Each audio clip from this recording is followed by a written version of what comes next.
Une femme sortait de la maison. Son mari lui pose la question, comment ça va? Il dit, tout va bien. Vous savez qu'est-ce qui se passait? Son enfant était dans la chambre en train de se mourir. C'est cet enfant sur lequel Élisée s'est couché.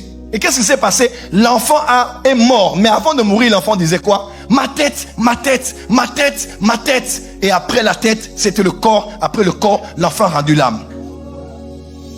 Tout commence avec la tête. Et la tête, ce n'est pas que le père de la famille. Ce ne sont pas que les parents, mais l'aîné est aussi comme la couverture spirituelle de la famille. Ainsi, Satan attaquera toujours l'aîné. Que l'aîné se déconnecte un peu de la famille. C'est pour ça que généralement, les aînés, ils ne sont pas très famille. Ils sont un peu éloignés de la famille parce que Satan veut qu'ils manquent de couverture spirituelle. Et heureusement qu'une nouvelle génération des aînés se lève maintenant. Des aînés responsables qui vont veiller. Écoute-moi, l'aîné de la famille est appelé à être allié des parents.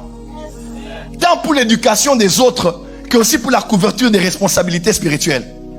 En termes de patriarcat, quand on doit être patriarche, même dans la famille de Aaron, lorsque Aaron mourait, celui qui devait être souvent sacrificateur était pris dans la maison d'Aaron et ça devait être l'aîné d'Aaron. Ça se passait comme ça.